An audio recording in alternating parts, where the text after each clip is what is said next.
The grid has been down for exactly 72 hours. The police scanner is dead. Silence. Your neighbor Dave is currently screaming at his wife while trying to nail a piece of plywood over his window using a shoe. You have exactly 4 hours of daylight left before the sun sets and the city turns into a hunting ground. Your house looks like a soft target because it is one. No worries, we're going to fix this using physics, cheap hardware, and the brutal logic of siege warfare. You think the front door is your shield. It isn't. It's a polite suggestion. Standard residential door. Frames are made of soft pine held in place by half-inch screws. One solid kick delivers 1,500 pounds of force. That screw rips right out of the wood. The frame splinters and the intruder is in your living room before you've even dropped your coffee. The fix costs $5. Replace the standard screws in your strike plate and hinges with 3-inch hardened steel screws.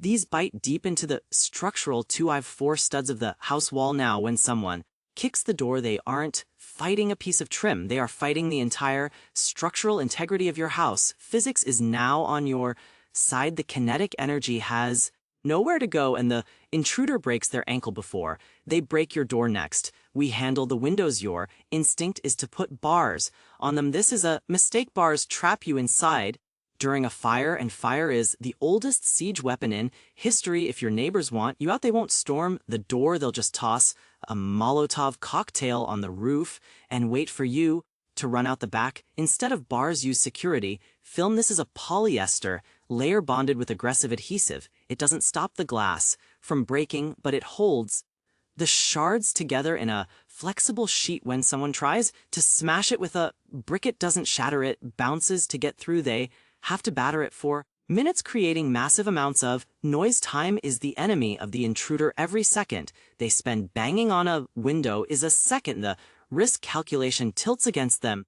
Now comes the discipline of light. In a blackout, light is information. If your house has a warm glow coming from the living room because you have a generator, you are broadcasting a beacon to every desperate person within a 5-mile radius. Photons travel. Information kills. You need absolute blackout curtains sealed against the wall. Frame with Velcro. Test it by going outside at night. If you see a pinprick of light, you failed inside. Switch to red light. Red light has a lower wavelength and preserves your natural night vision. It doesn't travel as far as white light and is less likely to catch the peripheral vision of someone scanning the neighborhood. You want your house to look as cold, dead, and empty as the rest of the street.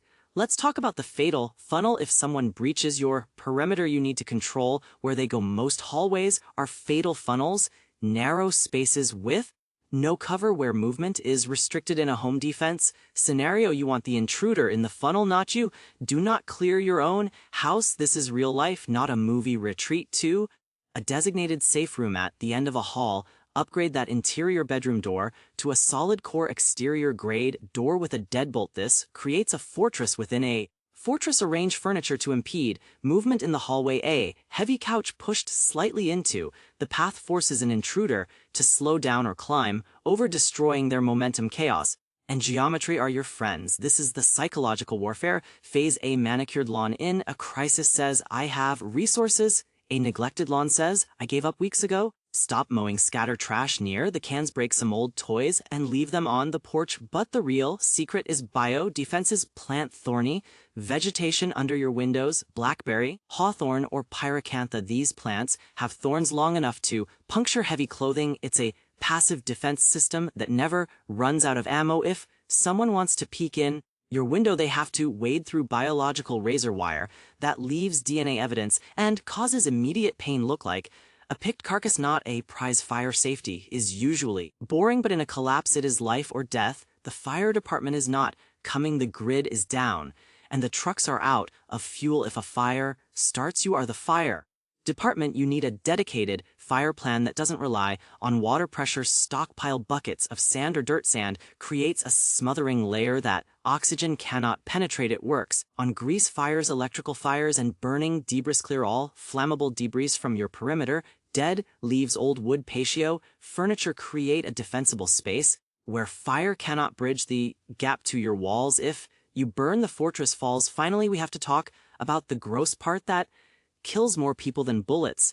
Waste management. If the grid Fails the sewers fail if you keep flushing the toilet, you are just filling your pipes with sewage until it backs up into your bathtub. You have to stop flushing. Immediately, a fortress full of cholera is just a tomb. You need a bucket system, lined with heavy-duty bags and covered with kitty litter sawdust, or dirt flies transmit disease.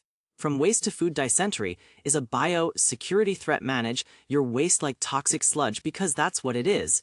The principle of the fortress is simple. You are not trying to be invincible. You are trying to be high-cost predators, whether they are wolves or desperate humans. Calculate risk versus reward. If your house looks like a hard target, requires heavy calorie expenditure to breach, and poses a threat of injury, they will move on to the softer target next. Door. It's harsh, but survival is a game of probability. You're not trying to be a hero, you're just trying to be a math problem that isn't worth solving